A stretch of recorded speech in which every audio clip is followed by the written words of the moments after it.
Good afternoon. I'd like to talk to you a little bit about the Second Seminole War here. As this title says, Remembering the Second Seminole War, because it's a war we've all too often forgot. Historians have forgotten about it. The public has forgotten about it. Basically, you don't see it very much in U.S. history books, but you could argue it's a very important conflict in the Jacksonian period, very important conflict for Southern history.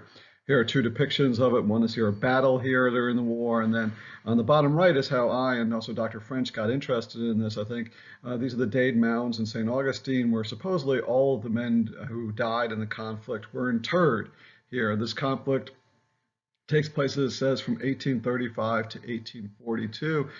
Some things that might lead you to want to remember this is that it cost a significant amount of money. It cost about $30 million or $33 million at a time when the budget of the United States was almost that exact same amount. So really about $750 million in today's terms. Altogether, 10,000 soldiers, U.S. soldiers, serve in Florida at a time when the U.S. Army was 7,000 soldiers. So in the 1830s, it was a big deal, but we've forgotten about it. So we're going to talk a little bit about why that's the case here. First of all, here are two depictions or two descriptions related to the Second Seminole War. Florida is certainly the poorest country that ever two people quarreled for. It is in fact the most hideous region to live in, a perfect paradise for Indians, alligators, serpents, frogs, and every kind of loathsome reptile. Then why not, in the name of common sense, let the Indians have kept it? That's from a U.S. soldier serving during the conflict in Florida. I grew up in Florida. I've lived almost my whole life in Florida. I like living in Florida. But in the 1830s, if I was down here during the summer with no air conditioning, marching around, dealing with bugs, dealing with heat, dealing with humidity, dealing with Native American attacks, I might have felt the same way this guy felt. Why am I here? Why not? Who wants to ever live here without air conditioning? Who wants to ever live here during the summer? And in fact, the U.S. Army frequently didn't bother to battle or campaign during the summer. The humidity or the environment was just simply too strong, and they certainly killed more soldiers than the Native Americans did. Secondly, the Florida War is so unpopular that any work on the subject, however interesting and well written, would fall stillborn to the press. People didn't want to hear about this conflict. It didn't have great victories. It didn't have great military heroes.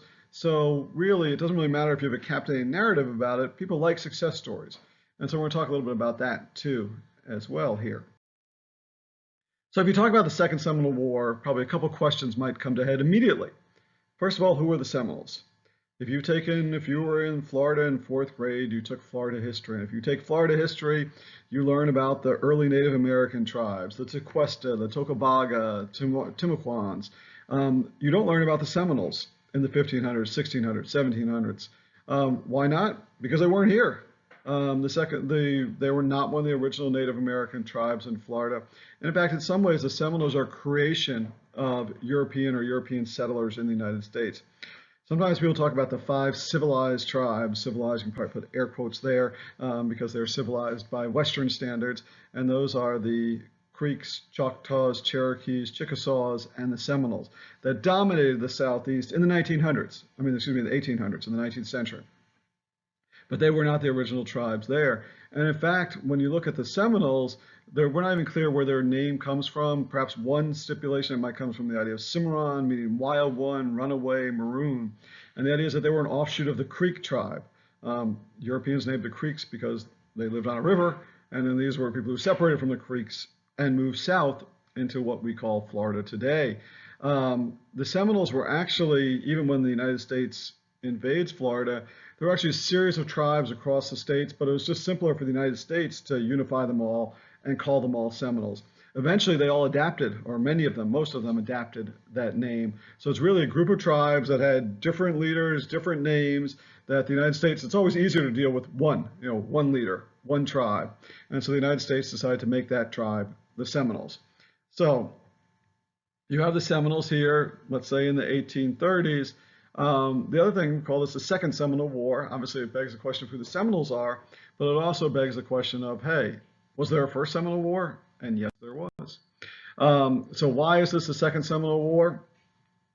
We have over my shoulder here, you have Andrew Jackson, the first territorial governor of Florida, but more famous as a president of the United States. And in fact, first famous because he won the Battle of New Orleans in 1815. That sort of ends the War of 1812. So when Jackson wins the Battle of New Orleans in 1815, he becomes general of the U.S. troops in the Southeast. And he spends his time primarily fighting Native Americans, fighting these Creeks, fighting these Choctaws there. And he gets very frustrated because in the late 18 teens, the Native Americans often were supplied or could escape to head to Florida, because at this time, Florida was owned by the Spanish. So the United States territories in purple here, Florida in this orangey color, I guess that is, beige, I don't know what color you want to call that. And they would often escape across state lines. Now, as the sign implies, when you take I-75, I-95, you get to Florida and you see Welcome to Florida sign. Well, there were no Welcome to Florida signs at this point. It's unclear where Georgia ends and Alabama ends and Florida starts in either of those cases. And in fact, even if it was clear, it wouldn't have mattered to Jackson. Jackson got very frustrated by the fact that Native Americans could simply get resupplied or simply escape south into Florida, and he wasn't going to let something as simple as an international boundary stop him from fighting the Native Americans. So the First Seminole War, generally dated 1818 to 1821 roughly, involves Jackson invading Florida. And there's some question of whether or not he had the permission of the U.S. government. They said maybe there was they said no, but they meant yes, a little wink and a nod. We don't really want to encourage you to do it, but it'll be okay if you do it. But his invasion does cause an international incident. Famously, he drives the Spanish governor out of Pensacola, who ends up living on a ship. He actually captures British soldiers and has them executed. So there's this bizarre scenario where Jackson, who had no right to be in Spanish Florida, takes over Spanish Florida and executes 2 British soldiers. Europeans are rather furious at this point. The British are furious, the Spanish are furious, and they hope to leave it up to John Quincy Adams, who's the Secretary of State, to fix this. And John Quincy Adams saw a problem, the old saying, when you have lemons, make lemonade. Jackson had created a real problem for him, but instead of saying, okay, we apologize, we're sorry, we'll leave Florida, he says to the Spanish minister, we've been telling you you've been weak for so long. This only proves you're weak. So maybe you can't hold on to Florida. So what comes out of this is the Adams-Onis Treaty, where the United States gains Florida as part of that Adams-Onis Treaty. So Jackson's invasion in this First Seminole War helps the United States gain Florida as a territory. It won't become a state until 1845. Now, it's a territory that comes filled with Native Americans, and Native Americans during this period are subject to Indian removal. We often associate Indian removal almost exclusively with the Trail of Tears. You see on this map Cherokees, 1835 and 1838. We often associate the Trail of Tears with the Cherokees in 1838, where thousands of Cherokees were marched from Georgia to Oklahoma and died along the way. But as this map implies, there were a series of trails, really trails of tears, I guess you could say. And in the case of the Seminoles, it's first a boat, a ship, going from Tampa probably to New Orleans and then marching to Oklahoma.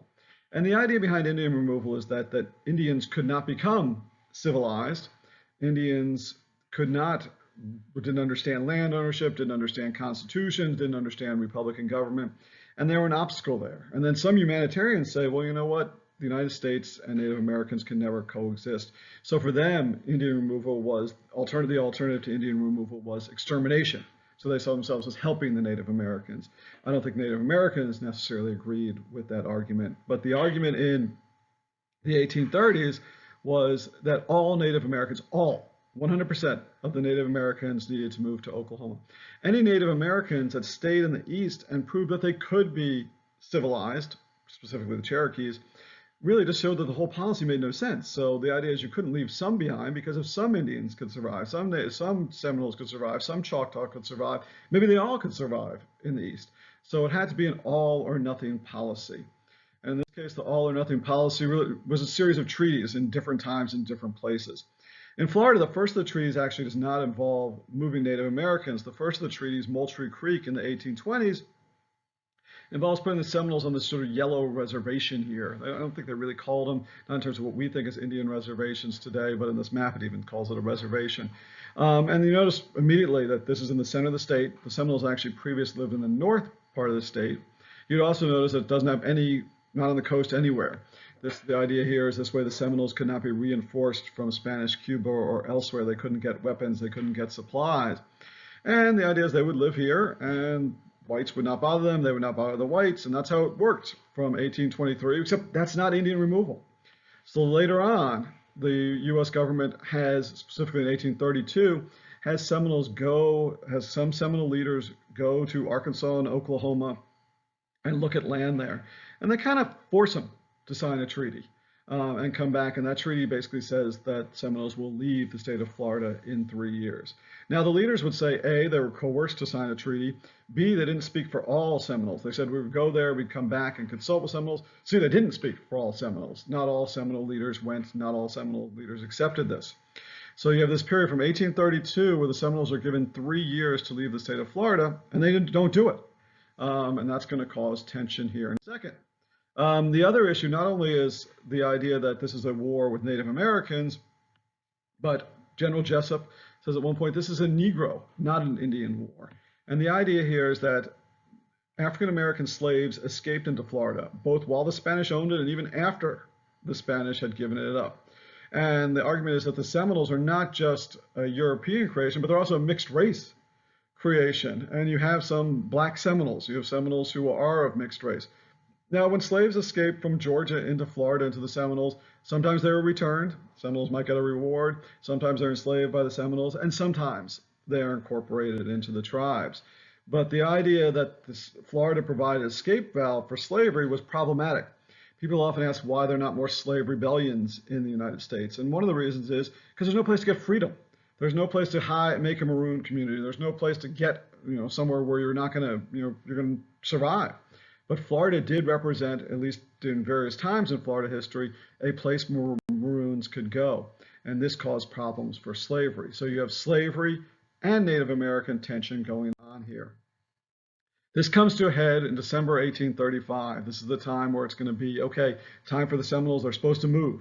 At this time in December of 1835, Major Dade with 100+ men decides to march, well, is ordered to march from Fort Brooke, roughly Tampa, to Fort King, Ocala, and through this area, basically in modern day I-75. So from Tampa to Ocala, he is marching along there, and during that march, he is ambushed. There is a battle, it comes to be known as Dade's Massacre. Some people say, well, that's sort of ethnic. I mean, it's not really a massacre. I mean, it was. One side completely defeated the other, but it was really just a brilliant military strategy. The Native Americans, the Seminoles, catch the Major Dade's men off guard, and basically out of the 100+ soldiers, only 3 survived this attack.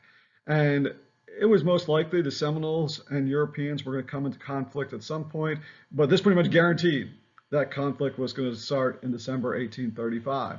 So now I've gotten the conflict. I'll take a little break, and then we'll pick up with the conflict itself.